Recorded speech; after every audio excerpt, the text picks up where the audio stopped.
Christmas breaks for BCS students were an interesting phenomenon. Because it was a private school with uniforms and tuition and a fancy building overlooking the Puget Sound, a great many students and their families had plenty of disposable income to go on vacation to parts of the world not socked in by Seattle's winter rain, fog, mist, sleet, drizzle, rain, and more rain. On the other hand, because the school was a Christian institution, a great many students also attended out of ideological designs, and therefore often at great personal sacrifice to their families' finances. The photographs from these middle and lower class household holidays were a stark contrast to the images of Crete, Fiji, and Hawaii that students like Georgia Yates came home with. Although Jordan's father was the CEO of a company, Hope Seattle was a non-profit serving homeless people, and the family income was modest to say the least. The best vacations her family ever took at Christmas were road trip journeys to visit her mother's sister in Southern Oregon. Although Sally was a CPA with a master's degree, she hadn't worked since Mindy had been born, and with Ted having filed for divorce, the family of 4 was now living off of her meager savings and handouts from her parents. Christmas this year would definitely not be featuring a trip to sandy beaches. However, that didn't keep Jordan from trying to have a little fun. Free from homework and in the glow of her NPR victory, she had gone along with Alex's plan for a date, of sorts, on the Sunday before her Christmas Eve birthday. This year, Georgia and her family had traveled to southern Spain for Christmas, but she ended up being the only one of the girls from her birthday party to be out of town. Because Alex's dad was still in treatment, she was home from any travels. Cindy and Riley were each from lower middle-class homes with relatively conservative Christian parents, and their extended families had lived in Seattle for generations, so they were in town for the holidays as well. The 4 friends all had their parents drop them off that Sunday after church downtown on 6th Avenue in the shopping district up the hill from Pike Street Market. The day was drizzly but not terribly cold, and each of the girls was wearing a ski jacket, and all but Jordan sported cute girly umbrellas with matching rain boots. Jordan felt an odd combination of anxiety and peace as she walked and talked with the group on the rainy sidewalks. Even though Alex had worked magic to build some semblance of trust between Cindy, Riley, Jordan, the girl who towered over the others by several inches still felt like more than just a physical outlier. It was awkward to not know what had happened at the party, to not have the shared memory of the stories told or movies watched.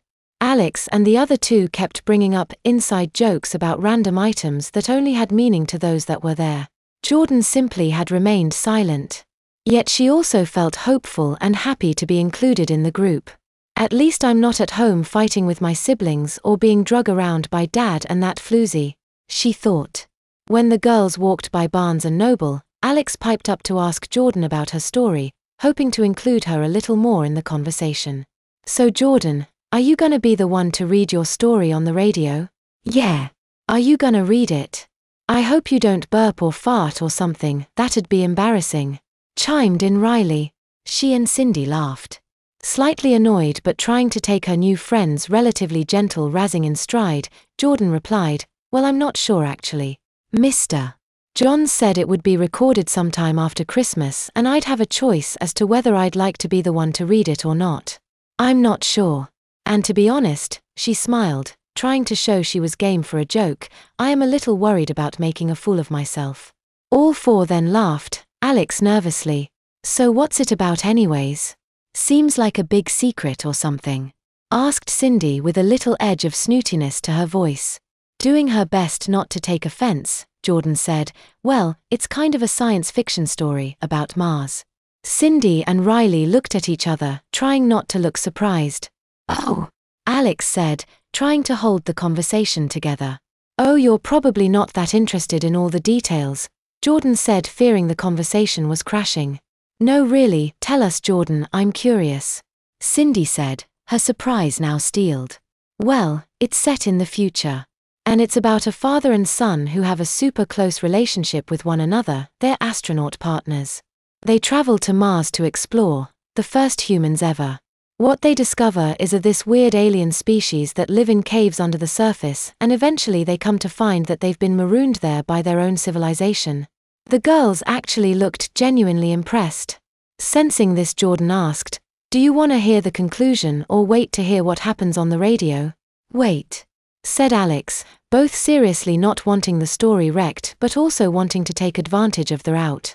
Yeah, me too, but that sounds really good, Jordan. I'm like super impressed.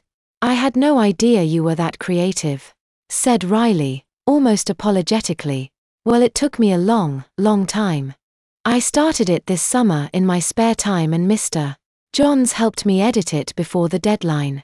I'm pretty proud of it, but kind of scared and embarrassed of it too, like people will judge me or know me better once they read it. Jordan turned a little red. Oh, I think they're gonna like it, Jordan.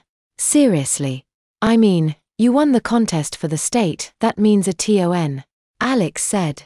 Yeah, each of the others added. Jordan couldn't help but smile. Thanks, guys. The conversation had continued as they made their way through the bookstore and near the magazine rack of Barnes & Noble. The three girls gravitated toward teen fashion magazines and the latest teenage heartthrob, Daniel Radcliffe of Harry Potter in this edition, while Jordan found her way to the teen fiction. Her disinterest in most things adolescent, at least from the other's perspective, couldn't have been more obvious. The tall and simply dressed girl couldn't see them scheming with one another next to the racks, but when they approached her sitting in a leather armchair reading a book, they looked as though they were going to drop a bombshell in her lap. Jordan, Alex announced in hushed excitement. She looked up, initially worried but then feeling a rush of familiar anticipation. Oh, she's got one of those glints in her eye again. What am I in for now?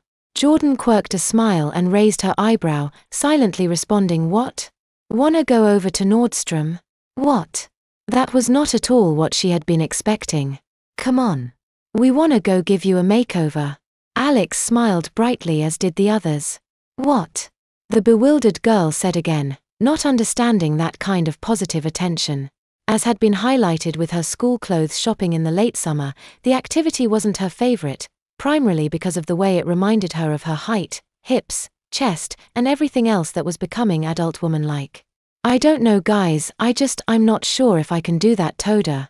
Oh, knock it off, Jordan. It's your birthday tomorrow and we all know how your dad stood you up for school clothes shopping. We wanna go with you and pick out a cute new style for your party on New Year's Eve. Riley said. Geez, Alex sure has been blabbing lot about me, Jordan thought as she looked at her friend with one eyebrow raised. Alex, sensing the feelings of slightly breached trust, Jordan, I told them just now about what had happened. I know you don't like this kind of stuff, but maybe you'll have fun with your girlfriends. They're good at this and you'll look so cute. The way she had said that last phrase led the tall teenager to feel warm and wanted. My girlfriends? Wow.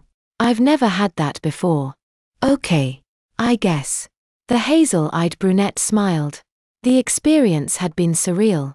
Alex had served as the go-between in and out of the dressing room while Riley and Cindy picked out clothes in the store and shuffled them to the nervous girl inside. Jordan was pretty embarrassed about being in just a bra. Luckily she had decided to wear it that day. It still was an inner debate for her as to whether or not she wanted to don it from day to day, and panties in front of her friends. This was especially the case because of her fears about odor. Although her mom had been carefully bathing her daily, the girl with the secret feared the smell of old urine would still somehow be noticeable and her bedwetting would become known to the other two friends, and then to the whole school. Furthermore, she had been battling ongoing bouts of diaper rash, and although it would have been mostly covered up, she didn't know how much might have crept into sight onto her thigh or rear end. For most of the session, therefore, Jordan tried to remain in a new set of clothes until the next batch arrived. When she was switching, she tried to keep her back to the wall and legs as tightly together as possible. A cold sweat developed on her brow. Alex couldn't help but notice. When they were alone during one of the other girls' trips to the clothing racks, she asked, Jordan, are you all right? You seem all tense. Oh, yeah, I'm okay. The girl, now clad in a tightly fitting pair of jeans and stylish fitted t-shirt, smiled nervously. What's wrong? Her friend asked, genuinely concerned. Come on? Is this really not fun for you? No, Alex, it is. It's thoughtful. I'm not used to, changing like this.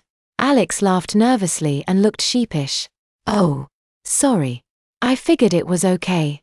Now feeling awkward herself, she said, I can go out and just pick things out if you want. No, that's not what I meant. I don't know." She didn't want to elaborate with her friend about the real reason for her embarrassment, and the concern in her eyes sort of reminded her of her mom's care of late back home. "It's okay, Alex. I'm just a little on edge after everything that's been happening." She hadn't shared with her friend anymore about the bedwetting, let alone diapers, since that night on the phone at the sleep clinic at the hospital, and she hadn't even told her about the terrible weekend with her dad and Melissa or her fears that her parents were divorcing.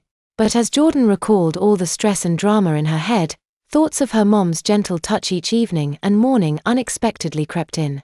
She thought about the helpless way in which she laid still under her mom's care, and of course the sensations of her diapers against her skin. Suddenly a modicum of peace washed over the maturing girl. Maybe the stress of home is just adding up, she thought. Alex and Cindy and Riley are just trying to help me like mom helps me. They just want to be my friend, have a good time today. She decided to let them help her out and loosen up a bit. Feeling her hand taken into her friend's hands, she heard Alex say, "Okay, Geordie. As long as you're sure." More confident now, Jordan said, "Yep, now let's find something cute for New Year's Eve." In the end, the beautiful long-legged girl ended up with an outfit more suited to springtime but yet extremely party-like.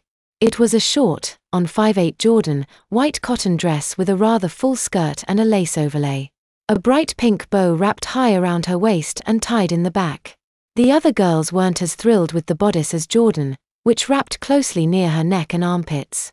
She, however, didn't feel as ready as they to put off the air of sexy, and all the clothes they had picked out with plunging necklines or open backs were way too far off. Furthermore, picking this particular dress enabled her to avoid going through the whole other embarrassing chore of choosing a new bra in front of her new friends, as her current white ones would work adequately under it. New flat pink shoes that were so cute, as Riley had exclaimed, rounded out the birthday party look. After a visit to the cosmetics table for a makeup makeover, the group was ready for checkout and perhaps Jordan's biggest surprise of the Sunday afternoon. Alex had been given her mother's credit card for the afternoon and confidently paid for everything as Jordan's birthday gift. The others were flabbergasted and Jordan was embarrassed in gratitude. She had added up the total in her head and it was going to be well over $200. Her plan had been to put all the items back on the rack and to go home to beg for her mom to return for the purchase. "Alex, you can't do that, it's too much. My mom told me to just pick stuff out and we'd come back later to buy it together," Jordan had hissed. "Geordie, you got screwed by your dad, you've been having a super tough year." She leaned in and lowered her voice. "You had to go hospital and get poked and prodded. Amber and Nicole have been relentless. It's the least I can do and my mom won't care at all. I do this all the time." She smiled and flipped her hair. "Thank you, Alex," Jordan said with her eyes tearing up. "You're my best friend." She smiled and said, "Happy birthday, sweet pea." The term of endearment took Jordan back to November and her night at the sleep lab. She appreciated it this time much more than she had the last. "If Alex only knew that I'm still getting diapered like Jen every night. What would she say? I was so embarrassed when I told her back then. How can I possibly tell her the truth now?" Jordan thought.